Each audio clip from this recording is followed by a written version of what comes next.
Yo guys, today we're going to watch a video for Lenovo Historian explaining Lord of the Power System, explain for beginners everything you miss. Like I think I have a fair understanding of the power system already, but I want to hear it from the novel reader itself. If there's more information that I can actually know or actually learn from. I hope there's no spoilers. I really hope so. Like this guy's content, like I wish that he will call tells us that there is some spoilers in love his content. But yeah, his content is just so spoilers heavy that it's very hard to kinda to find a video us for people to watch. But yeah, let's just watch this. Power system that looks insanely complex at first glance. But trust me, it is not nearly as complicated as it seems.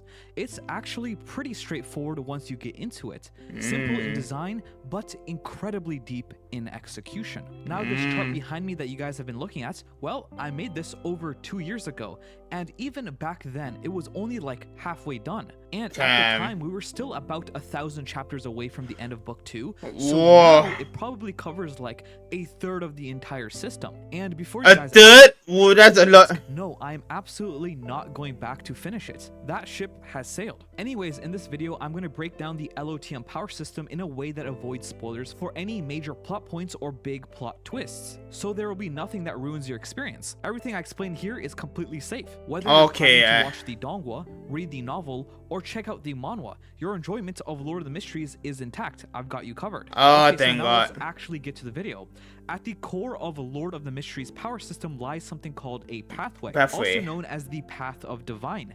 Each pathway is essentially a progression system, a mystical ladder of power made up of 9 tiers known as sequences. When someone consumes a potion associated with a specific sequence, they become what's known as a Beyonder, which basically just means someone with supernatural powers, akin to mages or cultivators in other series. Beyonders unlock supernatural abilities that grow more powerful and intricate as they advance. The journey typically begins at sequence 9, the weakest, and climbs upwards through the increasingly rare and potent levels, culminating in sequence 2 and 1, where a Beyonder becomes an angel-level being. There are two standard pathways, each entirely distinct. One might govern prophecy and destiny, others might control storms, summon the dead, manipulate shadows, or space itself. Some pathways emphasize knowledge and rituals, while others transform their users into horrifying monsters. Crucially, each pathway grants authority over a specific domain of reality, and because Beyonders from different pathways can vary wildly in ability stats and roles. For example, let's look at 2 starting points, Seer and Hunter. These are both sequence 9, the first step of becoming a Beyonder, but they're totally different in how they work. Seer, which Klein begins with, centers on the mind and supernatural perception.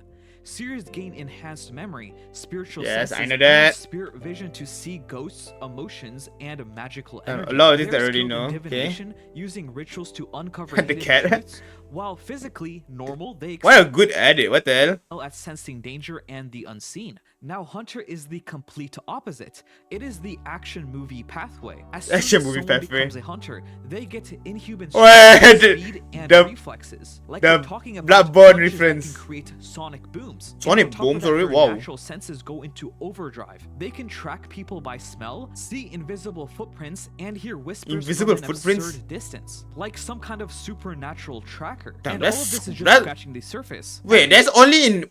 Is that only in sequence 9? No, right? That's insane if that was the case. What? The pathway has its own unique flavor and function, even right from sequence 9.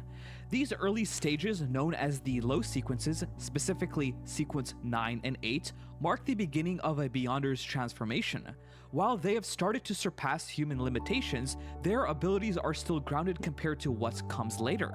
They're grounded by reality. At this level are usually focused and practical, acting as a foundation for more dramatic and reality-defining abilities unlocked in higher sequences. Sequences 7 to 5 are known as the mid-sequences, a critical turning point where every pathway experiences a qualitative leap in power.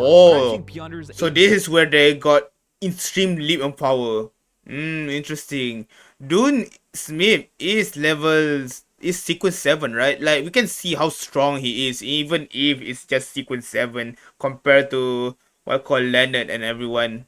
Fast And often Miss Ellie terrifying too. range of abilities. At this stage, some can unleash devastating gravitational waves capable of shattering ships and flattening docks.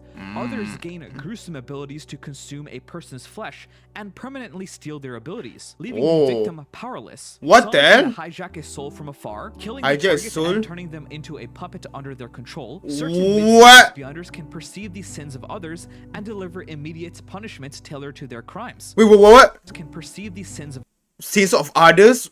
Mid-sequence Beyonder. others and deliver immediate punishment tailored to their crimes. Whoa. Others can fire cosmic rays that are said to travel at the speed of light itself. Sequence 4 and 3 are the beginning of the high sequences, specifically called demigod saints, where Demigod beyonders saints? get immensely strong to a point where conventional means are not enough to stop them because of their crazy abilities. Some of where conventional means are not enough to stop them. So conventional means cannot. So like, is this a sort of artifacts might not able to kill it?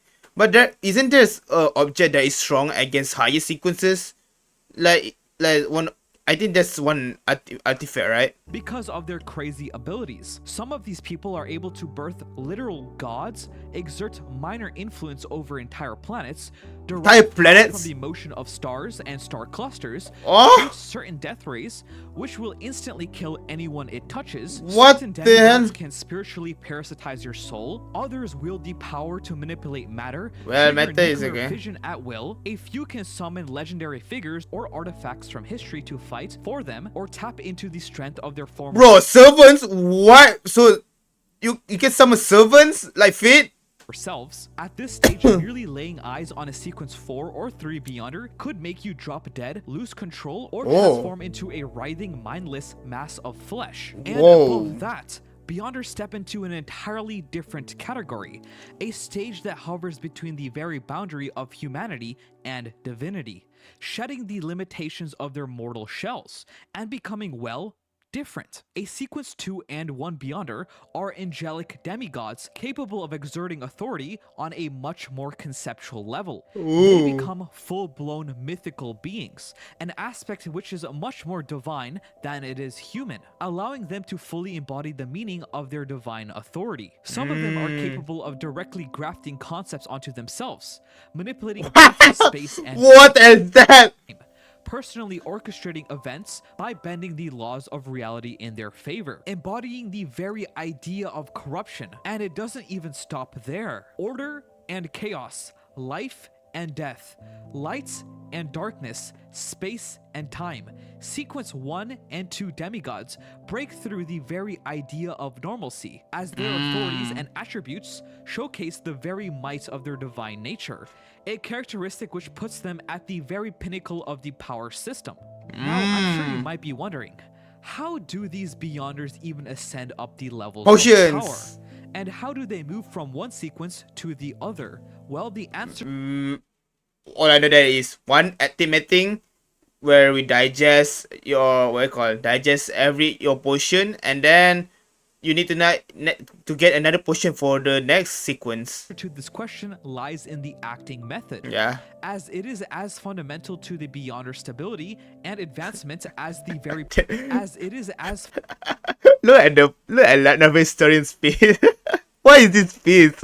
Fundamental to the Beyonder stability and advancement as the very potions which grant them their abilities in the first place. The acting method is a significant principle which stipulates the Beyonder to act according to the sequence name in order to fully digest the potion and avoid the risk of losing control. Let's once again take the name of Klein's sequence 9 potion, Seer, as an example. Applying the acting method to this simply means that he would be expected to act accordingly to the principles of a diviner, fully adjusting himself to the role, while maintaining a certain level of individuality. Likewise, Leonard's sequence 8, Midnight Poet, would see him having to act in the romantic disposition of a poet, writing and composing poems which stir up the feelings and emotions of the receiver, which he ironically is shown not to be very good at. As long as a Beyonder is able to correctly identify the core meaning behind a sequence of official... So our dear poet, doesn't know how to create a poem?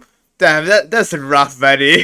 name, they will then be able to draft up the principles that directly applies to it, thus aiding them in efficiently going along with the stipulated acting method and furthering their advancement. Furthermore, tied into the acting method are Beyonder Potions, a consumable which grants otherwise normal people the chance to step into the path of divine. If the acting method focuses on how a Beyonder should act, then the Beyonder Potion simply answers the following question of how a Beyonder is made. This is a step which is regarded as the most basic when advancing through the sequences. The potions are made by following a step-by-step detailed formula documenting the ratio and volume of ingredients to be used in its corresponding order. I have to reiterate and state that the volume and the weight of the combined ingredients must absolutely be in their correct order, as any slight mishap carries the detrimental risk of losing control, a fate every Beyonder strives to avoid. That's scary, what the hell? Chemicals are combined in basic chemistry, potion formulas work kind of the same way, just with ingredients that are more on the abnormal side. And if you're wondering what these so-called ingredients are, well, they are made up of a major and minor elements, with the former and most important being something commonly referred to as Beyonder characteristics, while the latter are a series of Beyonder characteristics. So some items does have Beyonder characteristics, not just humans. Because from what I learned from all nail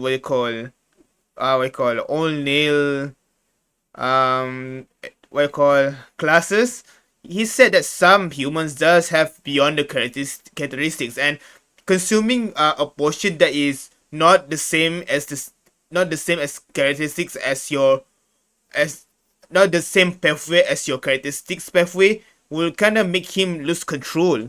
So the item does. So each item has a Beyonder characteristics. The ingredient has Beyonder characteristics. Ingredients ranging from the hide of rabid mutated wolves to maybe something even as uncharacteristically simple as the shavings off a coral stone, with the commonality being that they all must be mystical in nature. Moving away from that, it's about time I touch on yet another important aspect of a Beyonder, as successfully consuming the potion is not regarded as the end-all, be-all in the Lord of the Mysteries universe. Most of the supernatural skills and abilities associated with becoming a Beyonder cannot be used rashly, as ascension through the sequences comes with a specific limiting factor, most prominent at the low to mid sequences, but present at every stage nonetheless. The usage of these proficiencies comes at the expense of the depletion of something known as spirituality. It's like an energy system. As important to the power system as the potions themselves. Spirituality is solely responsible for the fueling of the mystical, mind-blowing abilities shown throughout the entire series, as a Beyonder who is lacking in spirituality is reduced to nothing more than an averagely powerful superhuman, especially at sequences 9 and 8, because they won't be able to showcase the skill sets they are most notably known for to a high degree. Spirituality itself leaks into the physical world from an abstract, higher metaphysical realm known as the spirit world. Spirit world. Spirituality is from the spirit world. Kind of makes sense, right?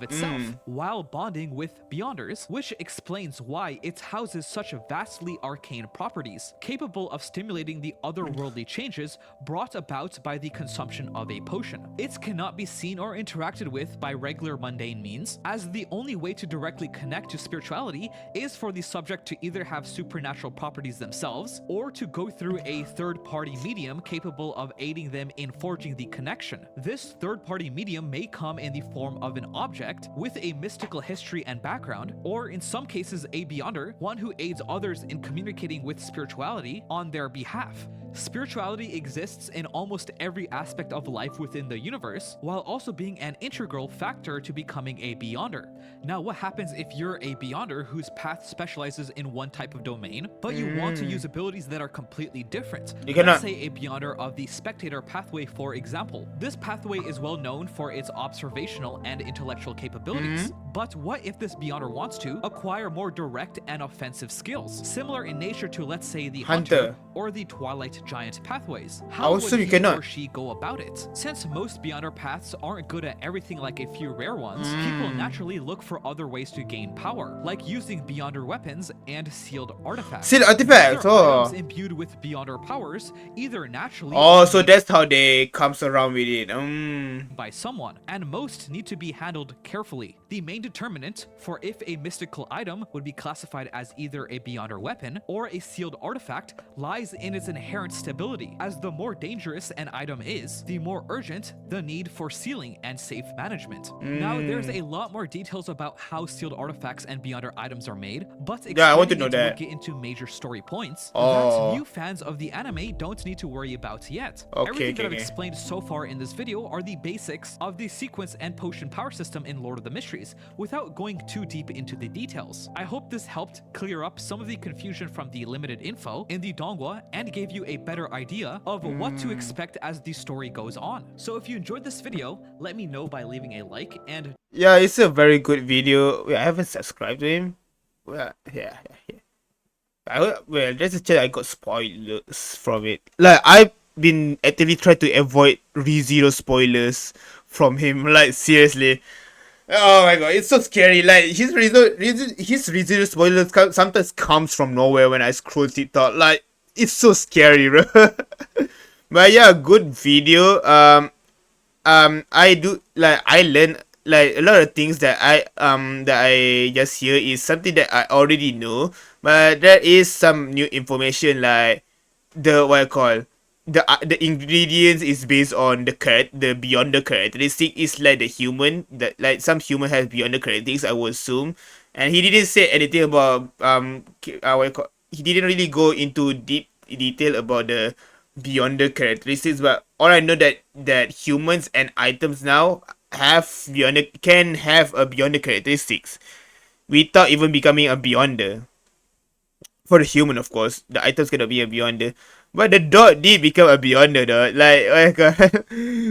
And Audrey's dog become a beyonder. Oh man, that's insane. But yeah, I think the information is good enough, I think. And yeah, I think I actually, like, a lot of things I already knew from not only watching the donghua or the anime, and also but also watch the what we call the classes from All Nail. So I kind of have a understanding of how the sequence work. I just want to know about the Grey Fog, bro. I don't want to know the spoilers about the Grey Fog, but I just want to know what kind of ability or how does Clyde implement Grey Fog into his divination and everything.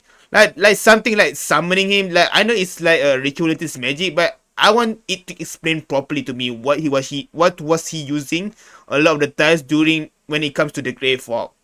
Like, I don't want to be just assumptions. I just want to have answers because the anime, it doesn't really explain that much, or maybe I just didn't focus that much. But yeah, I just want to know about the Grey Fog, not the spoilers of the origin of the Grey Fog, but just how they use it, how Klein use it. But yeah, I think that's all from me. Thank you for watching. If you guys enjoy, please leave a like, subscribe. I appreciate the ability to see more of my content. Yeah, peace out.